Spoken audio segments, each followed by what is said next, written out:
السلام عليكم ورحمة الله وبركاته. اللهم صل وسلم وبارك على سيدنا محمد وعلى آله وصحبه وسلم.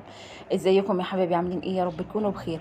معاكم قناة اعمل ايدي مع ام كريم. وقبل ما ابدا الفيديو يا حبايبي اضغطوا اشتراك وفعل الجرس واضغطوا على كلمة الكل عشان يوصل لكم مني ايه كل حاجة بعملها.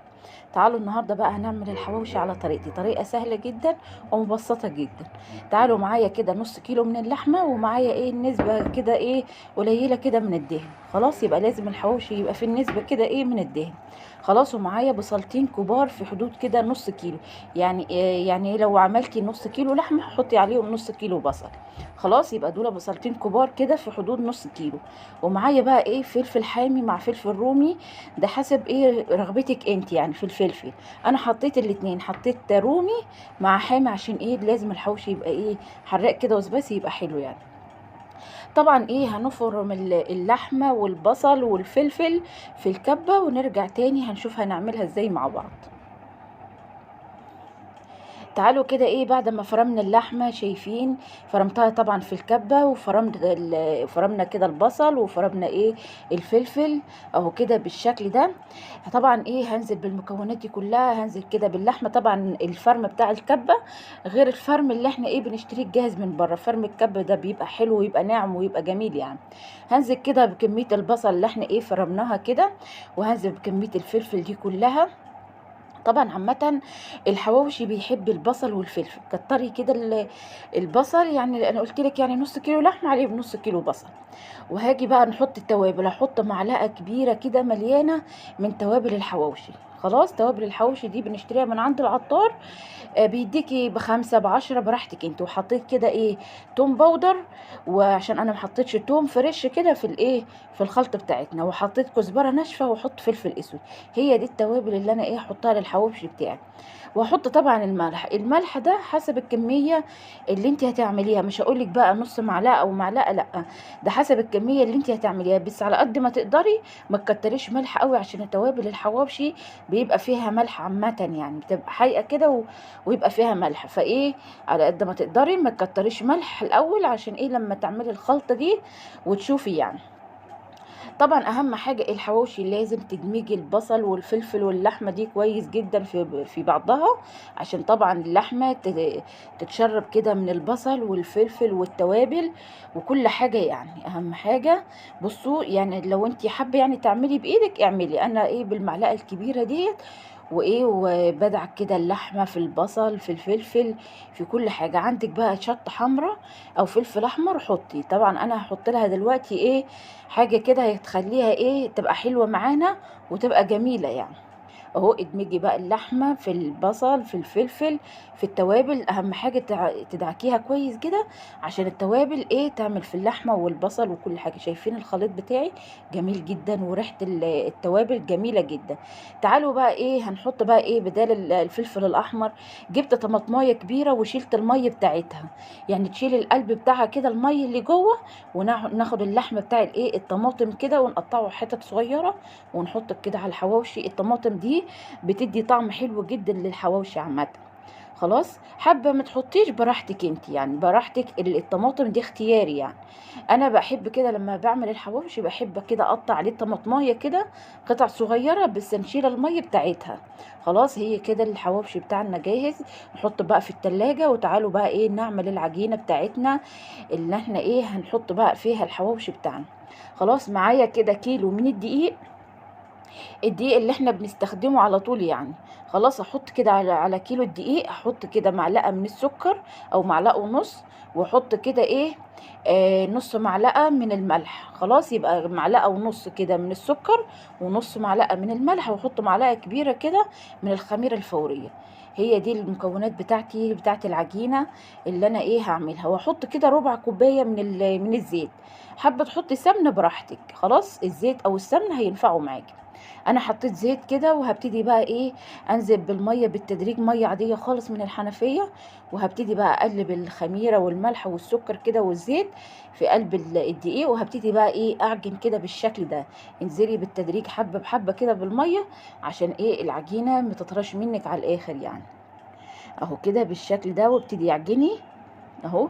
انا عامه احب كده اعمل الحواوشي بالعجين بيبقى حلو جدا.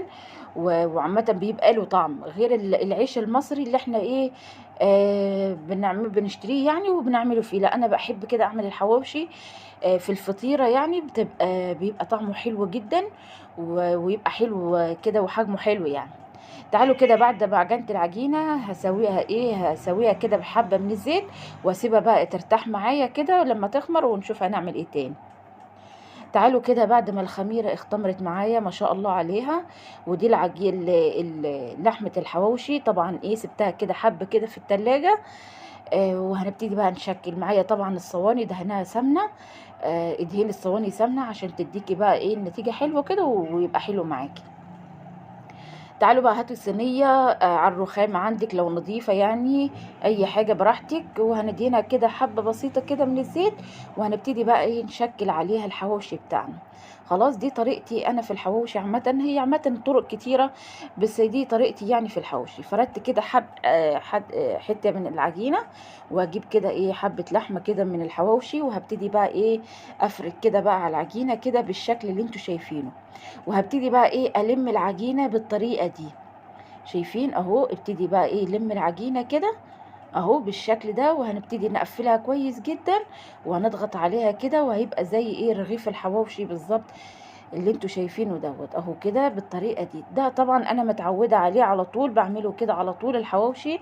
طريقة سهلة ومبسطة جدا وحلوة جدا يعني اهو كده. وهنعمل واحدة كمان يعني. بصوا طرق كتيرة جدا جدا للعيش بتاع الحواوشي او الفطاير بتاعت الحواوشي يعني.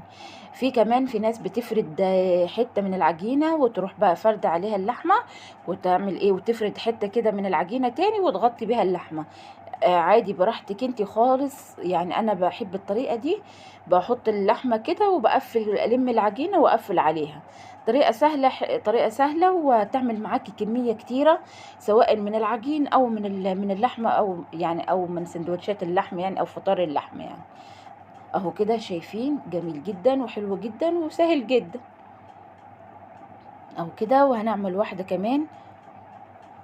طبعا انا جنبي طبعا الصاج او الصينيه اللي انا هحط فيها. طبعا كل ما تعملي رغيف حطي في الصينيه يعني ما ايه عشان يبقى جاهز. ده طبعا مش هتسيبيه لما يخمر، ده اول ما تعملي صاج كده تحطيه ايه في الفرن على طول، مش هتستني بقى لما يخمر تاني على الصاج، لا. ده كل ما تعملي صاج كده تحطي في الفرن على طول، هتنجزي على طول هتخلصيه يعني بسرعه بسرعه يعني اهو كده.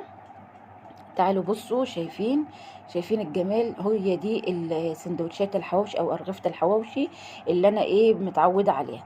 تعالوا بقى ايه نعمل بقى ايه دي ارغفة الحواوشي اللي انا عملتها. تعالوا بقى ايه نعمل سندوتش ايه حواوشي. طبعا بصوا هاتي حتة كده من العجينة بس كبريها حبة، وتعالوا بقى ايه هنفردها كويس جدا يعني. فرديها كبيرة حبة كده على الصينية، وهجيب اللحمة كده هفردها على نص العجينة، مش هفردها في العجينة كلها، هفردها ايه على نص العجينة كده بالشكل ده اهو كده. وهروح بقى ايه جايب الطرف التاني وايه وهغطي بيها ايه اللحمة زي ما انتوا شايفين كده، وهقفل كده بايدي، هقفل كده ايه طرف العجينة بالشكل ده. ده ايه سندوتش بقى ايه حواوشي جميل جدا وحلو جدا. شايفين الجمال؟ والله العظيم بجد كان الحواوشي طعمه فظيع، وريحته كانت قلب عندي الشقة بطريقة فظيعة والله العظيم. طبعا ايه هخلص الكمية ونسويه مع بعض ونشوفه كده ايه بعد ما سويناه. بصوا طبعا الكمية كانت كتيرة جدا جدا، وهياخد معايا طبعا اخد معايا وقت. طبعا مش هقدر اصور لكم الفيديو كله، هتزهقوا مني ومن الكلام طبعا. طبعا ايه سويته كده، وقلنا بقى ايه تشوفون معايا كده ايه بعد ما سويناه. شايفين الجمال والله العظيم؟ بصوا يعني هو مش مستحمل كده الفطيرة عامة، مش مستحملة ان انا اشيلها يعني. جميل جدا. وتعالوا بقى ايه نشوف كده ونشوف اللحمة بقى مستوية معانا. في الناس طبعا بتقول لا دي اللحمة مش هتستوي في العجينة، لا هتستوي معاكي وهتبقى حلوة جدا جدا وجميلة والله. بصوا طعمه فظيع. انا بصراحة مش مستحملة ان انا اسيبه كده من غير ما ادوقه يعني. جميل جدا. شايفين؟ تعالوا نشوف واحد كمان. بصوا شايفين اللحمة مستوية، وعامة الطماطم دي بتدي طعم حلو جدا للحمة. جميلة جدا، والفطيرة كانت جميلة. جربوا الحواوشي على طريقتي، طريقة حلوة جدا. وأتمنى يكون الفيديو عجبكم. لايك وشير كده لعمل إيدي مع أم كريم. بحبكم في الله، والسلام عليكم ورحمة الله وبركاته.